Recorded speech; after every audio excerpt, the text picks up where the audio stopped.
अभी भगवान कृष्ण क्या कर रहे हैं? अगर कोई ये प्रश्न पूछता है तो आम लोग ये उत्तर देते हैं, अरे ये क्या मूर्खता का प्रश्न है, भगवान तो इस संसार को चला रहे हैं, वो तो भगवान है, वो तो संसार को चला रहे हैं। भगवान संसार को चला रहे हैं, ये बात ठीक है।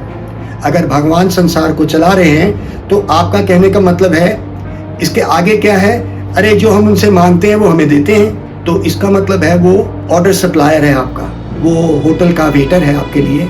आप खाना खा रहे हैं और उसको टिप देंगे और जो आपको चाहिए वो आप मंगवा रहे हैं। वो सिर्फ होटल का वेटर बन के रह गया आपके लिए और आनंद आप ले रहे हैं। भगवान इस संसार को चला तो रहे हैं, लेकिन क्या उनके अंदर भी कभी आनंद लेने का कभी इच्छा करेगी? उस आनंद लेने के लिए वो ब्रज वृंदावन में चले जाते हैं, जहां पे उनके भक्त उनका इंतजार करते हैं और वो मक्खन भी चुराते हैं। यशोदा मैया के मटके का मक्खन वो चुराते हैं और मैया उसको बांध देती है, तो कहते हैं वो तो भगवान है, उनको कैसे बांधती है? कहते हैं ये भगवान की एक योग माया शक्ति है जिसमें वो आनंद में लेने के लिए वो डूब जाते हैं भाई। कहते हैं ये कैसे होता है? ये ऐसे होता है कि प्रभु की एक शक्ति है जिसमें वो भूल जाते हैं और भक्तों के प्रेम में डूब जाते हैं। हम उनको सिर्फ ऑर्डर सप्लायर करके रह जाते हैं कि भगवान है, वो इस संसार को चलाने वाला है, वो चलाता भी है, लेकिन वो उस आनंद में सब कुछ भूल जाता है। ये भगवान की हमारी चिंता से परे एक शक्ति है जिसको बोलते हैं अचिंत्य शक्ति।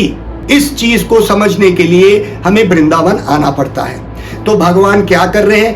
आप भगवान से अभी क्या क्या कर रहे होंगे? आप बताइए, भगवान क्या कर रहे हैं? अगर मान लीजिए आप अपनी माँ को बुलाते हैं, माँ अगर आसपास है या क्या कर रही है आप जानते हैं। अगर आप दिल्ली में हैं और आपकी माँ बंबई में है, क्या आप चिल्लाएंगे अपने कमरे में बैठ के? नहीं, माँ आपकी सुन नहीं सकती है, लेकिन प्रभु सब जगह से सुन सकता है और उसके कान आपके उस आवाज के लिए रुके हैं जब आप उसको पुकारेंगे। तो भगवान इस समय क्या कर रहे हैं? कुछ तो कर रहे होंगे। जैसे अगर हमारी माँ हमारे सामने नहीं है लेकिन वो कहीं है तो कुछ तो कर रही होगी।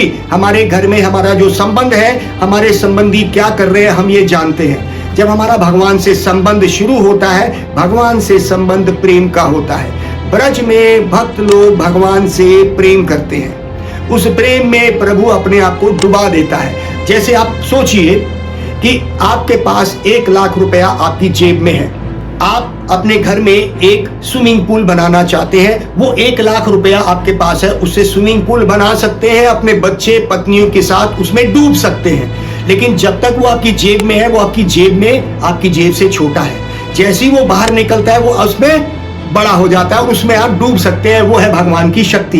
भगवान की शक्ति होने पर भी भगवान उस शक्ति में आनंद लेने के लिए डूब सकते हैं। तो उस स्विमिंग पूल में भगवान डूब भी सकते हैं, उसके पास शक्ति है उसमें डुबोने की। तो वही 1 लाख जब छोटा होता है, जब वो बाहर निकलता है, तो ब्रह्मा जी कहते हैं आनंद चिन्मय रस प्रतिभावितावेश तबिर्यो इवा निज रूपातया कलाबी गोलोके व निवासितो निखिलात्म भूतो गोविंदमादि पुरुषम तमहम भजामि। आनंद चिन्मय भगवान अपने अंदर से ही अपनी शक्ति को विस्तार करते हैं, गोपियों के रूप में, सखाओं के रूप में, और उसी में ही वो डूब सकते हैं जैसे स्विमिंग पूल में एक व्यक्ति डूब सकता है। प्रतिभा विस्तावेश अपनी ही शक्ति को फैला के वो उसमें डूब जाते हैं। तो ये है प्रभु हर वक्त उस आनंद में रहता है, उस आनंद में डूब जाता है। जो वो डूबता है वो भूल जाता है कि वो भगवान है।